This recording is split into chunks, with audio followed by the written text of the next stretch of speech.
سید الانبیاء، ہمارے مرشد ہے حضور، اور حضور کا نائب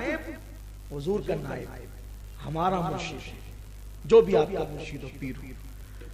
تو اس نے کہا حضرت میں نے سنا ہے کہ مرید ہوتے ہیں تو گناہوں سے بچنا پڑتا ہے، اب جو اچھے مرشد ہوتے ہیں نا پھر وہ اچھی اچھی باتیں کرتے ہیں، جو اچھے مرشد ہوتے ہیں اچھی اچھی باتیں کرتے ہیں۔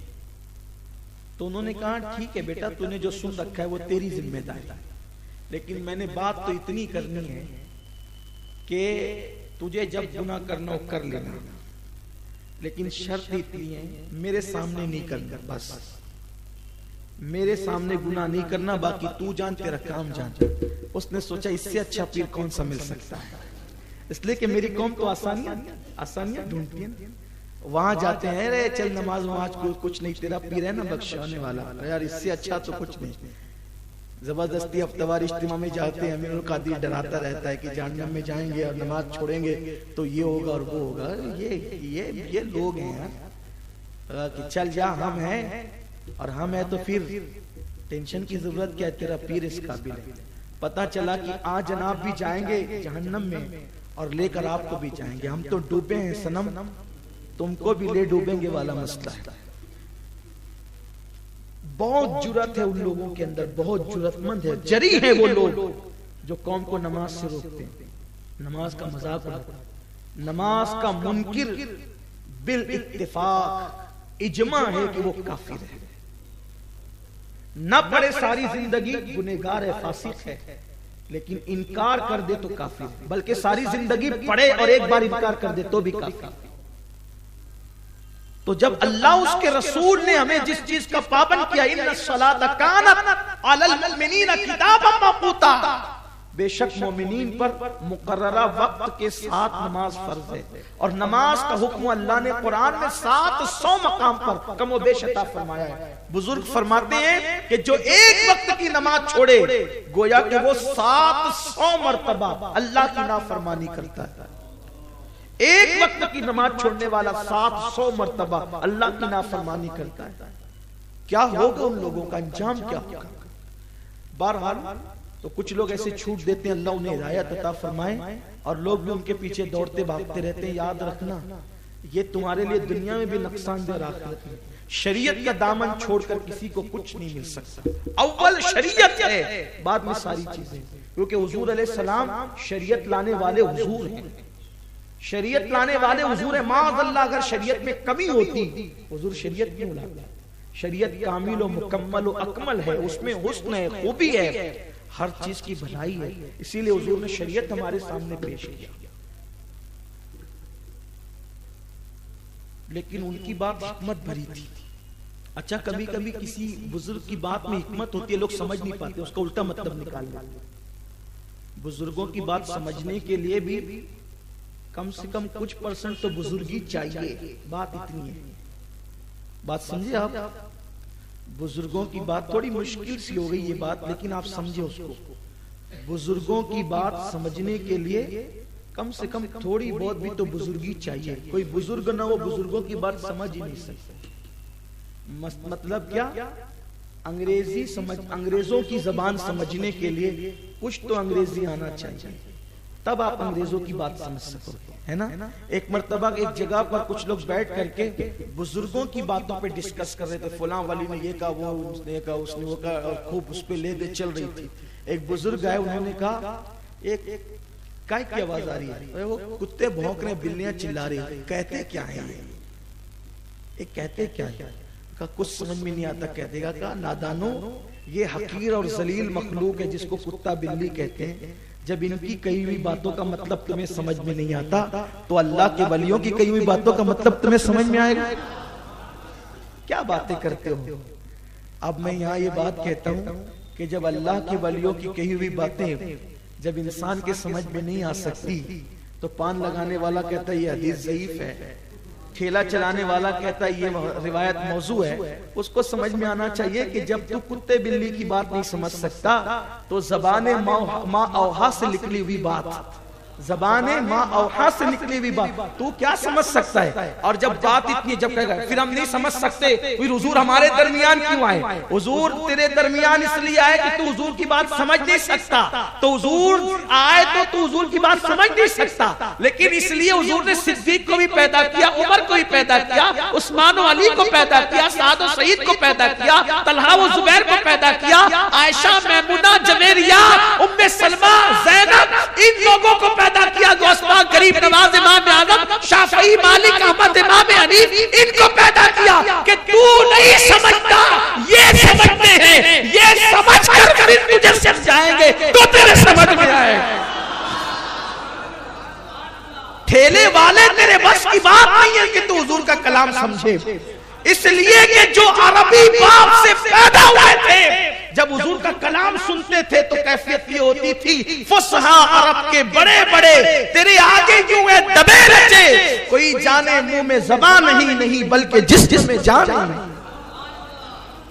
ترجمان کے بغیر انگریز کی انگریزی نہیں سمجھتے، اور ترجمان کے بغیر حضور کی بات سمجھنے چلے ہو۔ کوئی تو ترجمان چاہیے، اس لیے اللہ نے سراج الامہ بنا کر میرے امام اعظم کو بھیجا، حجت الاسلام بنا کر امام غزالی کو بھیجا، مرشد کامل بنا کر پیروں کے پیر غوث الاعظم دستگیر کو بھیجا۔ تو اب کسی کی غیر ملکی کی بات بغیر ترجمان کی جب سمجھ میں نہیں آئے گی اور ترجمان بیچ میں ہوگا تو پوچھے گا بھئی یہ تو نے سمجھی کیسے، تجھے تو انگلش آتی نہیں، تو کہا وہ ترجمان نے سمجھائی۔ اب پتا چلا حدیث آتی نہیں، تجھے سمجھائی کس نے؟ تو جو امام اعظم کا نام لو سمجھ میں آ گئی اس کے، اور جو امام اعظم کا نام نہ لے کہے تو ہم تو کسی کو نہیں مانتے، تو کہا بغیر ترجمان کے تو سمجھے گا کیا؟ بغیر ترجمان کے تو سمجھے گا کیا؟ الحمدللہ اسی لیے سمجھا ہم نے ہے۔ علم حدیث کے وارث ہم احناف ہیں، ہم سنی ہیں، ہم قادری ہیں، ہم لوگ ہیں، اس کی وجہ یہ ہے کہ ہم نے ترجمان کے ذریعے سے سمجھا ہے۔ کیوں؟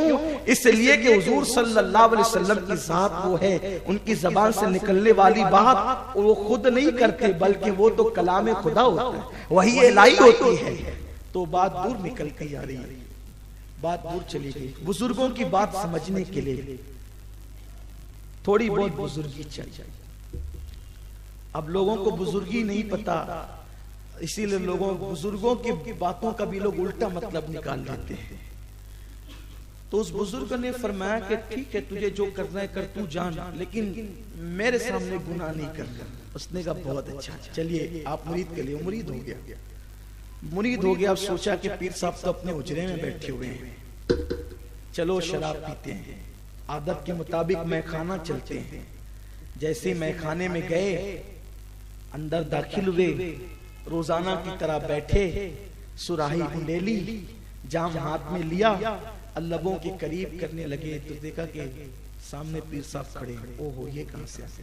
میخانے میں تو ان کی آمد نہیں ہونی چاہیے، لیکن یہ یہاں کہاں سے آگئے؟ لیکن جیسے ہی دیکھا گنہگار تھا لیکن بے وفا نہیں تھا، چونکہ وفا کا وعدہ کیا تھا تو بات آ گئی، جام چھوڑ دیا، نکل گئے، بھاگو یہاں سے، اس لیے کہ یہاں تو مرشد موجود ہے۔ بس پھر آگے بڑے، کوئی یار مل گیا، کہاں سے رہے؟ کہا کہ اگر بولیں گے میخانے سے آ رہے ہیں تو نہ قدموں میں لڑکھڑاہٹ ہے، نہ زبان میں لڑکھڑاہٹ ہے، نہ نشے کا کوئی اثر ہے۔ اگر وہ کیفیت ہوتی تو یہ پوچھتا ہی نہیں، لیکن یہاں تو ایسا کچھ نہیں۔ چلو ابھی میخانے کی بات کریں گے تو پتہ نہیں ناراض ہو جائے کیا ہو، سوچا کہ جھوٹ بول دیں، میخانے کی بجائے خدا خانے کا نام لے لیں۔ دیکھا کہ مرشد کھڑا ہوا ہے، پیر صاحب کھڑے ہوئے، کہا او یہ تو یہاں بھی ہے۔ اس کے بعد پھر اسی طرح کے اور گناہوں پہ قیاس کر لیں کہ یہ کرنا چاہ، وہ کرنا چاہ، عادت کیوں، جہاں دیکھتے مرشد، جہاں دیکھتے مرشد، جہاں دیکھتے مرشد۔ خانقاہ میں پہنچے، حضرت سچی توبہ کرنی ہے، اب تو سارے گناہوں کو چھوڑ دینا ہے۔ آپ نے کہا تھا میرے سامنے نہیں کرنا، تو وہ جگہ کہاں ہے جہاں تو نہیں، یار کا جلوہ۔ اب آپ بتائیں جب کوئی ولی ہو جائے تو خدا اس کو اتنی طاقت دے دیتا ہے، جب کوئی ولی ہو جائے تو خدا اس کو اتنی طاقت دے دیتا ہے کہ وہ جہاں چاہے روحانیت کے ساتھ جا سکتا ہے۔ جب ولیوں کی طاقت کا یہ عالم ہے تو امام الانبیاء کی طاقت کا عالم کیا ہوگا؟ تو یہ جو حضور کو ہم جو تکلیف پہنچا رہے ہیں، گناہ کر کے اذیت پہنچا رہے ہیں، حضور کو تکلیف پہنچتی ہے تو اللہ ہم سے خوشیاں چھین لیتا ہے۔ اگر حضور کو خوش کرنا ہم شروع کر دیں، آج سے یہ عہد کر لیں، زندگی کے اندر حضور کو کبھی ناراض نہیں کریں گے، اور یہ عقیدہ مضبوط کیجئے کہ حضور ہماری جان سے زیادہ قریب ہے، حضور ہمیں دیکھ رہے ہیں، حضور ہمیں سن رہے ہیں۔ اللہ کی قسم اگر یہ عقیدہ ہمارا مضبوط ہو جاتا ہے تو ہم خود بخود گناہوں سے بچیں گے۔ اللہ والے گناہوں سے اس لیے بچتے تھے کہ ان کو یقین تھا کہ ہمارے حضور ہمیں دیکھ رہے ہیں، ہماری جان سے زیادہ قریب ہیں۔ اور جب یہ عقیدہ پختہ ہوتا ہے نا، ادھر زبان سے آہ نکلی، ادھر حضور کی مدد آ گئی، ادھر حضور کی امداد آ گئی۔ دراصل ہمارے عقیدے کے اندر بڑی کمی آتی جا رہی ہے، اور ہم دھیرے دھیرے معاذ اللہ اپنے نبی سے اپنے رشتے کو کمزور کرتے جا رہے ہیں۔ تو اللہ کا اعلان ہے جو میرے نبی کو اذیت پہنچائیں گے ہم ان سے دنیا اور آخرت میں اپنی رحمت کو چھین لیں گے۔ اور اللہ جن سے رحمت کو چھین لیتا ہے پھر وہ کتنی محنتیں کریں، کتنی کوششیں کریں، کتنی مشقتیں کریں، کبھی وہ کامیاب نہیں ہو سکتا۔ اگر کامیابی چاہتے ہیں ایک چیز کو اپنا لو، بلکہ میں کہتا ہوں زندگی کا مقصد بنا لو حضور کو خوش کرنا، اپنی زندگی کا مقصد بنا لو حضور کو خوش کرنا۔ حضور کو خوش کرو، اللہ اتنی خوشیاں دے گا، خوشیاں سمیٹ نہیں سکو۔ اب آپ دیکھو اللہ نے ولیوں کے لیے کیا کہا، لا خوف علیہم ولا هم یحزنون، ان کو کوئی غم نہیں ہے۔ کیوں؟ کیونکہ وہ حضور کو کبھی غمگین نہیں کرتے۔ اللہ کا ولی حضور کو کبھی غمگین نہیں کرتا، اس لیے اللہ نے اس کو غموں سے دور کر دیا۔ اگر ہم بھی حضور علیہ السلام کو تکلیف نہ پہنچائیں، اذیت نہ پہنچائیں، گناہوں سے سچی توبہ کر لیں، کوئی قدم اٹھانے سے پہلے سوچیں اپنا یہ اٹھنے والا قدم کہیں حضور کو ناراض تو نہیں کرے گا، کہیں حضور کو تکلیف تو نہیں پہنچائے گا۔ پھر دیکھیں آپ، پیسوں کی برسات ہوگی، عزت کی برسات ہوگی، دولت کی برسات ہوگی، نعمت کی برسات ہوگی، وہ کون سی نعمت ہے جو نہیں ملے گی؟ سیدنا صدیق اکبر، سیدنا فاروق اعظم، سیدنا عثمان غنی، مولا علی، یہ کیوں اتنے خوش تھے؟ صحابہ کیوں اتنے خوش تھے؟ اللہ نے ان کو کیسر و کسرا کا تاجدار بنایا حضور کے صدقے میں۔ بڑی بڑی نعمتیں ملی، حکومتیں ملی، عزتیں ملی، رفعتیں ملی، بلندیاں ملی حضور کے صدقے۔ تو آئیے ہم حضور کو خوش کرنے کا عہد کریں۔ میں کوئی پیر تو نہیں ہوں، لیکن آج ہم سب تجدید وفا کرتے ہیں کہ آج ہم اپنی زندگی کا ایک مقصد بناتے ہیں حضور کو، کبھی حضور کو ناراض، اس کے لیے کتنا بڑے سے بڑا نقصان اٹھانا پڑے اٹھا لیں گے، لیکن حضور کو کبھی ناراض، حضور کو ہمیشہ جن جن چیزوں سے حضور کو اذیت پہنچتی ہے ان چیزوں سے بچیں گے، اور جن چیزوں سے حضور کو خوشی ہوتی ہے ان چیزوں کو کر کے حضور کو خوش کرنے کی کوشش کریں گے۔ اللہ تعالیٰ مجھے آپ سب کو توفیق دے کہ ہم حضور کی خوشی کے لیے کوششیں کریں، محنتیں کریں۔ اس کے لیے آئندہ کے لیے ایک عنوان چھوڑ کر کے جا رہا ہوں، حضور سب سے زیادہ خوش کب ہوتے ہیں؟ آئندہ ہفتے کا عنوان کیا؟ اب اپنی زندگی کا مقصد ہم نے کیا بنایا؟ حضور کو کیا عنوان بنایا؟ حضور کو خوش کرنا۔ حضور سب سے زیادہ خوش کب ہوتے ہیں؟ انشاءاللہ آئندہ ہفتے ملاقات ہوگی اور اس پر ہم گفتگو کریں گے کہ حضور کو سب سے زیادہ خوشی کب ہوتی ہے، اور پھر وہ عمل بھی ہم کریں گے تاکہ ہمارے حضور ہم سے خوش ہو جائے۔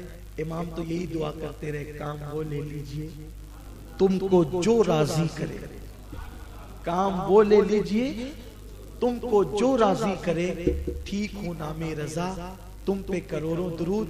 یہ بہت قیمتی بات ہے، حضور کی خوشی، حضور کو خوش کرو، قبر میں بھی بادشاہ، میدان محشر میں بھی بادشاہ، اور دنیا میں بھی بادشاہ۔ ہاں میں یوں ہی نہیں کہہ رہا ہوں، یوں ہی نہیں کہہ رہا ہوں، اپنی طرف سے نہیں کہہ رہا ہوں، قبر میں بھی بادشاہ، بادشاہ کی بات کر رہا ہوں، بادشاہ قبر میں۔ کیوں؟ امام کہتے ہیں نکیرین کرتے ہیں تعظیم میری، فدا ہو کے تجھ پہ یہ عزت ملی۔ حضور کو خوش کر کے قبر میں گئے تو فرشتے بھی احترام کریں گے، آئیے یہاں آپ کا مقام ہے، فرشتے تعظیم کریں گے میدان محشر میں، اور پل صراط سے ہم گزر رہے ہوں گے، لوگ ڈگمگا رہے ہوں گے، حضور خوش ہیں تو انشاءاللہ پل صراط میں بھی بیڑا پار ہے۔ اور اللہ نے ہمیں اسی لیے پیدا کیا کہ ہم اس کے محبوب کو خوش کریں، اس کے محبوب کو راضی کریں، حضور کی خوشی زندگی بنائیں اور زندگی کا مقصد اور نصب العین بنائیں. اور میں امید کرتا ہوں کہ اس مشن کو ہم زندگی میں کبھی فراموش نہیں کریں گے کہ حضور علیہ السلام کی خوشی کو پیٹ کے پیچھے کبھی نہیں رکھیں گے، بلکہ ہمیشہ اپنی نگاہوں کے سامنے رکھیں گے. دوران گفتگو اگر کوئی غلطی ہو تو اللہ معاف فرمائے. میں پچھلے جو عنوان آئندہ ہفتے کہنے والا ہوں اس کو آج ہی کہہ دیتا کیونکہ اسی سے لگ کر کے وہ عنوان ہے، لیکن چونکہ مجھے ابھی سفر کرنا ہے اور غالباً 5:50 کی میری ٹرین پونا سے گلبرگہ شریف میں کل اور پرسوں اجتماع ہے، تو مجھے وہاں کے لیے نکلنا ہے اور وقت ہو گیا ہے. اس لیے میں آپ سے اجازت چاہتا ہوں اور جو ادھورا عنوان آج کا رہ گیا ہے اس کو ہم آئندہ ہفتے انشاءاللہ پورا کریں گے. اور آج عنوان یہ کہ حضور کو خوش کریں اپنی زندگی کا مقصد، اور آئندہ ہفتے حضور سب سے زیادہ کس عمل پہ خوش ہوتے ہیں انشاءاللہ اس عنوان کے ساتھ ہم آپ سے ملاقات کریں گے. آپ اپنے دوست احباب کو اجتماع کی دعوت دیں، ہفتہ وار اجتماع کی. اللہ نے چاہتا آئندہ ہفتے بھی فقیر اجتماع میں موجود رہے گا اور آپ سب سے انشاءاللہ ملاقات ہوگی. آپ جلدی آئیں. میں دیکھ رہا ہوں کہ سردی کے دن ہونے کے باوجود بھی آپ تاخیر سے آتے ہیں، حالانکہ 10 بجے میرا بیان شروع ہو جائے گا انشاءاللہ اللہ نے چاہا تو، اور 11 بجے ہم پروگرام سردی کی وجہ سے ختم کر دیں گے.